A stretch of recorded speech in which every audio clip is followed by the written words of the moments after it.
Assalamualaikum warahmatullahi wabarakatuh. Rabbi shrah li sadri wa yassir li amri wahlul 'uqdatam min lisani yafqahu qawli. Allahumma shalli ala Muhammad wa ala ali Muhammad. Alhamdulillahirabbil alamin. Asyhadu an la ilaha illallah wahdahu la syarikalah. Lahul mulku wa lahul hamdu yuhyi wa yumiitu wa huwa ala kulli syai'in qadir.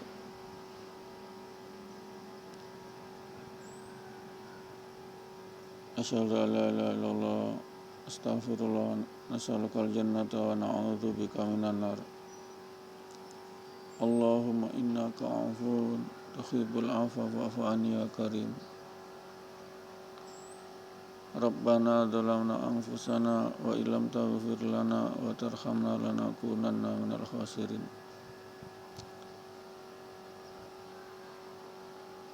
Pemirsa dan pendengar yang dirahmati Allah, puji syukur kehadirat Allah atas segala nikmat iman, nikmat Islam, nikmat hidayah, sehingga kita masih diberi kekuatan oleh Allah, yakni menjalankan ibadah puasa yang ke-26 pada hari ini, insyaallah, amin. Selasa 19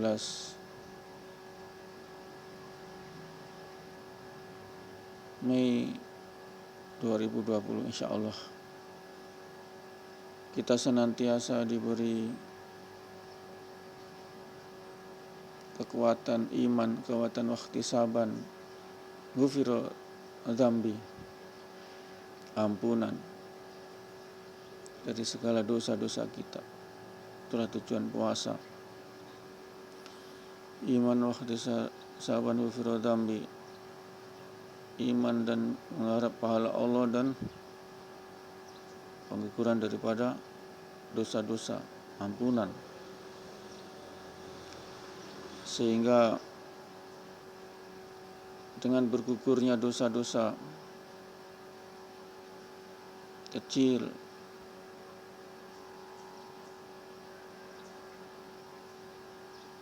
sehingga kita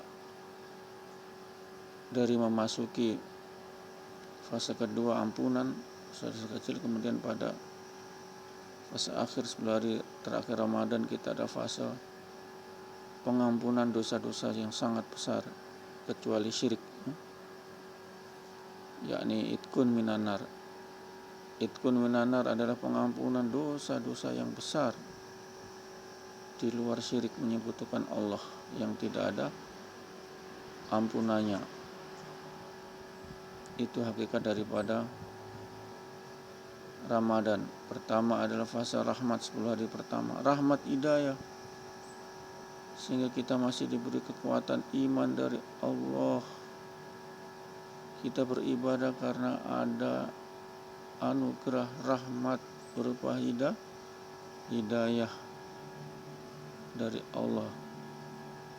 Tidak bisa mereka beribadah kepada Allah tanpa adanya hidayah dari Allah, rahmat dari Allah. Allah buka pintu kerahmatannya, hidayah dari hari pertama puasa. Makhluk-makhluk di laut, ikan-ikan dan sebagainya, bertriliun-triliun makhluk laut ikut mendoakan kepada kesantosaan daripada shaimin, orang-orang yang berpuasa, supaya tetap diberi hidayah, iman wahtisaban ghufira dzambi. Itulah tujuan SOP daripada puasa. Itu kita peroleh pada fase pertama. Dan fase kedua adalah maghfirah dosa-dosa kecil. Allah gugurkan, Allah ampuni 10 hari pertengahan. Kemudian yang terakhir 10 hari terakhir sebagai itkun minanar, sebagai pengampunan dosa-dosa yang besar. Dosa-dosa yang besar itu diampuni, kecuali dosa syirik tidak bisa diampuni. Sehingga kita mendapat predikat tertinggi setara dengan makom Nabi, yakni itkun minanar, terbebas dari siksa api neraka. Itulah tujuan kita hidup, yang terbebas dari api neraka kelak di akhirat, dengan iman yakin kepada Allah, satu-satunya zat yang memiliki semua kemampuan. Innama amruhu iza arada syai'an ayaqula lahu kun fayakun. Sesungguhnya titahnya, perintahnya, iza arada syai'an, apabila dia menghendaki segala sesuatu, cukup ayaqula lahu kun fayakun, cukup mereka berkata kun jadi maka terjadi. Inilah kemampuan Allah tanpa asbab. Allah pun jadikan semuanya ini dari tidak ada menuju ada, dari tidak ada bumi menuju ada bumi, dengan segala macam benda-benda yang terkandung di dalam bumi, barang-barang tambang, mineral-mineral, itu semuanya berkhidmat kepada manusia. Bumi terhampar, diam, tenang, itu untuk berkhidmat kepada manusia supaya dia bisa menginjak punggung bumi untuk mensucikan Allah, sholat, menyembah Allah, untuk beribadah. Ini bumi berkhidmat kepada manusia. Tetap setia bumi menemani kita, tetap diam mereka. Biarpun diinjak oleh kita, jangan diinjak,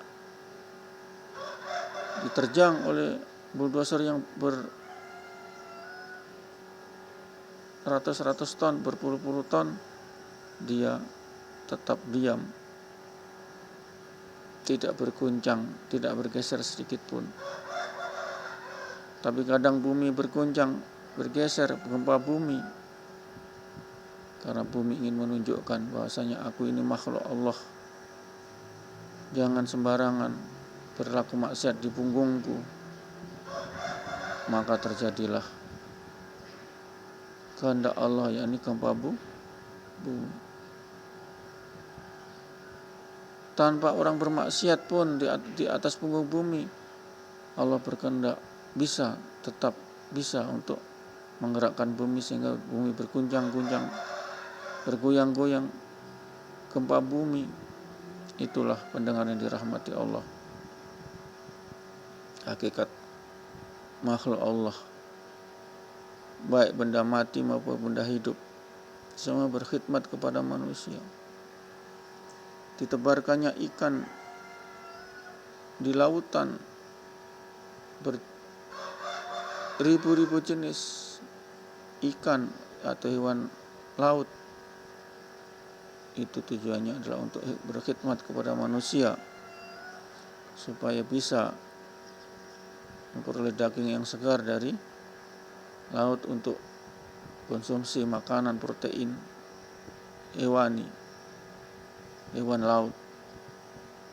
Ini tujuannya, sehingganya semua berkhidmat kepada urusan manusia. Sedang manusia ini, apakah dia istiqomah berkhidmat kepada Allah dengan menjalankan rukun Islam?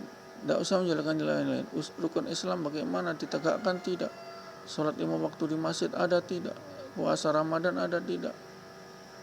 Zakat, haji ada? Tidak. Ini hanya itu Allah menuntut yang wajib.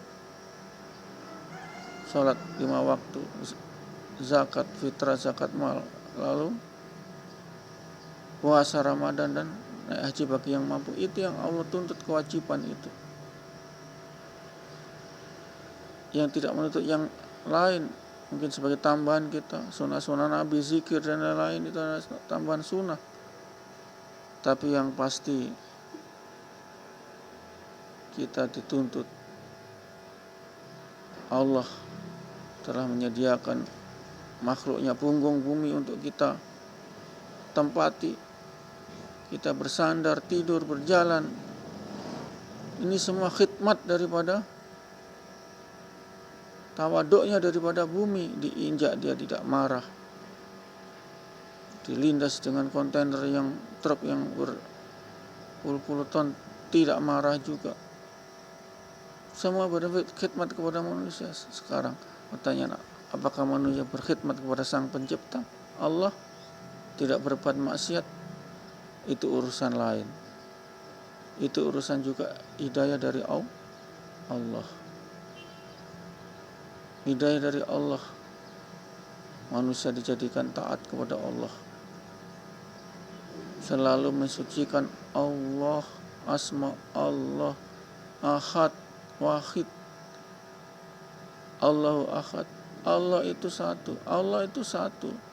Manifestasi dari firman Allah sendiri mengisahkan Allahu ahad. Allah itu satu. Ahad itulah Allah.